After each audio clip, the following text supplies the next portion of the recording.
Back in Britain after the holidays, it's business as usual for the royal firm. But beneath the public show of family unity, there lies the trauma of a very public and painful separation. Prince Charles admitted adultery with Camilla Parker Bowles, and in retaliation, Diana is said to have manipulated the press. The boys were caught in the middle.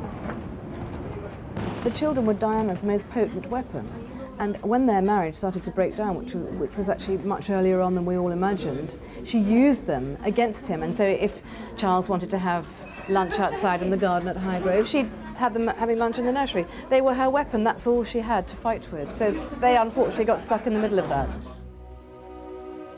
It was at this time, when Diana was at an all-time low, that she turned to royal journalist Richard Kay to put her side of the story. They were photographed in her car in a London park, and he's since been seen as a close confidant of the princess. I think it's too pat to say she puts on these shows for the lenses. I don't honestly think it's either fair or true any longer. There may have been a time in the early days when Diana was only too happy to be seen in certain situations, as indeed Charles was, but Diana's love for the cameras and the press has long since passed. She no longer much tolerates the presence of cameras in her company. Indeed, it was the press that named several men who were said to have had romantic links with Diana.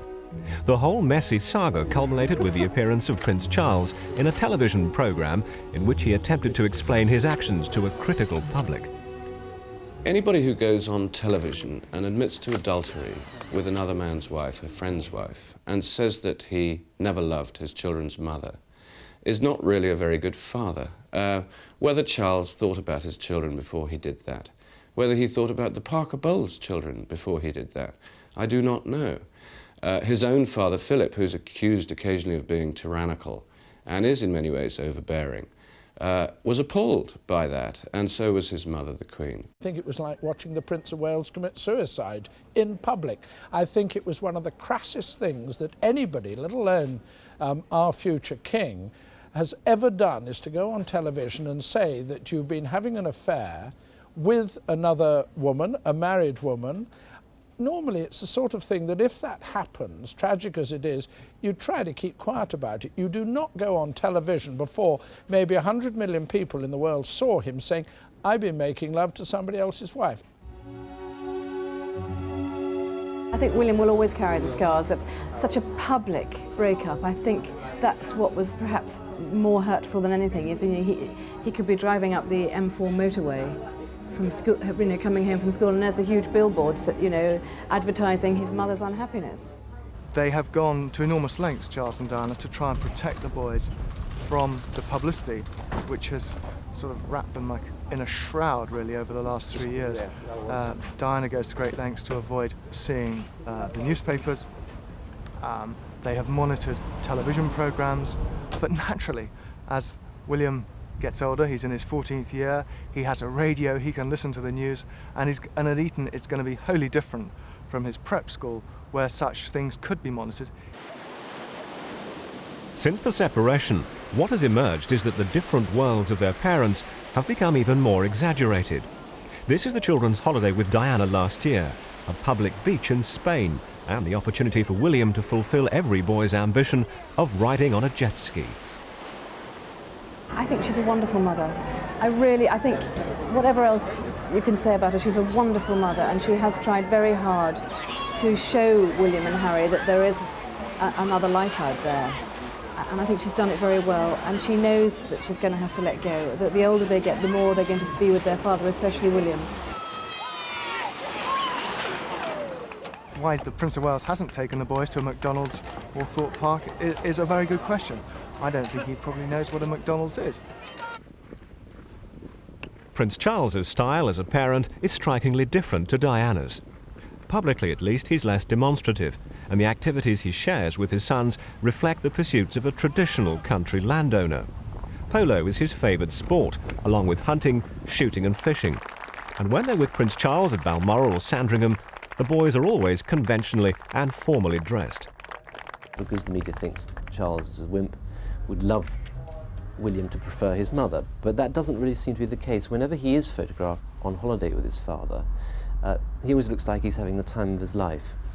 And if you look at some of the Christmas cards that Charles has been sending over the last 2 years, a picture of Charles in poppy fields with his arms around both the princes, they all look really genuinely happy.